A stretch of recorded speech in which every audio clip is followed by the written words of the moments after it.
I'm gonna look almost the same in my next 3 videos because I'm filming them all in one go. I just switched out my sweater. Hello, hi, let's talk about my January through February reading wrap up. Grab a tea, get cozy, and let's talk about all things book stuff. This one I started in December but finished it in January, so it's in my favorites of 2023, but I finished it technically in January. Bunny by Mona Awad.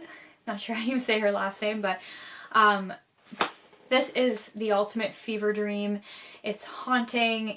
I talked about it, I think, in my last 2 videos, so I won't go on and on about it. It's about this student, Samantha, who's at an elite university, but everything changes when Samantha receives an invitation to Bunny's fabled smut salon and finds herself inexplicably drawn to their front door, ditching her only friend Ava in the process. As Samantha plunges deeper and deeper into the Bunny's world and begins to take part in their monstrous experiments, the edges of reality begin to blur. Boy, do they ever. Soon her friendships with Ava and the bunnies will be brought into a deadly collision. That synopsis doesn't even do this justice. Back of books always make books sound way more cheesy than they are. This is incredible, and I would reread it. One of my favorites I have ever read in my entire life. So 2024 was off to a great start with this one. I'm new to booktube. I haven't talked a lot about my taste in literature, but I like classics, dark academia, and whatever this is, fever dream, haunting, creepy, weird books. I read The Picture of Dorian Gray by Oscar Wilde. Almost every page is annotated. And if you follow me on my book talk page, which is just Meg's book talk page, because I'm not very creative when it comes to usernames. I posted so many quotes from this book. I loved it. That just sounded so Canadian. Quote. I've talked about Oscar Wilde being one of my favorite writers many times. I also got this absolutely stunning copy of it on Amazon, and I'll find a way to display this in my room. It's about, obviously, the main character Dorian Gray, who kind of sells his soul for eternal beauty. And you know what I was very surprised about this book is the amount of twists and turns there were. I wasn't expecting it to be so gripping, and things would happen and I would like, some things, okay, maybe you could predict them a little bit, but other things just happened on the fly and were complete plot twists that really shook me, actually. And this book, I couldn't put this one down. I really enjoyed it. Trying to read it when I first started my classics journey, and I couldn't get into it, and then once I read a few more classics and kind of got the vibe for them, I really enjoyed this one after that. I've seen this book on a lot of people's favorites, and that is Never Let Me Go. And this one was really interesting. It's as children, Kathy, Ruth, and Tommy were students at Hailsham, an exclusive boarding school secluded in the English countryside. It was a place of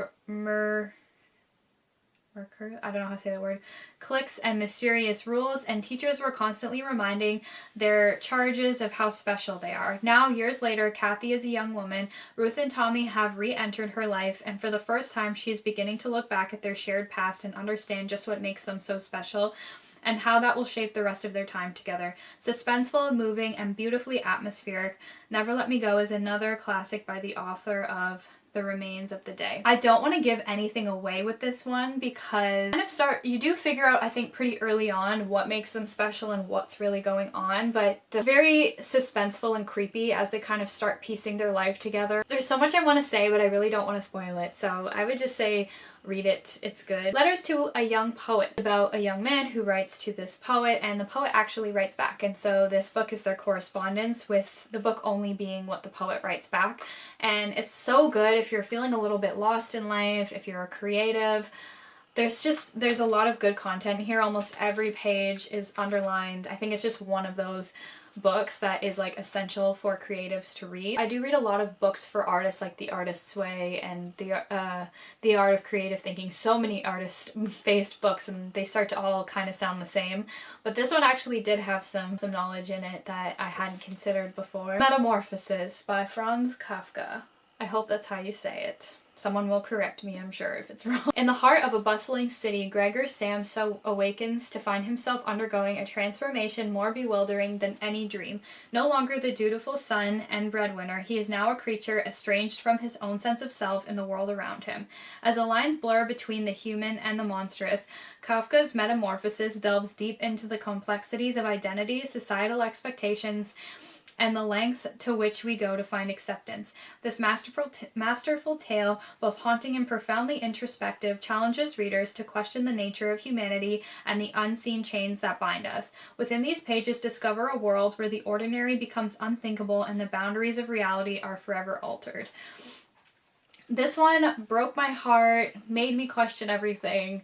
It is deeply philosophical. The concept is obviously so absurd, but I think through that there are a lot of lessons and get you thinking about life and the world. So yes, I would recommend this one. We have Rouge, and this book was great. I love her writing style. I think it's very unique. I think a lot of the characters' thoughts are interjected throughout paragraphs, and the concepts are always really unique.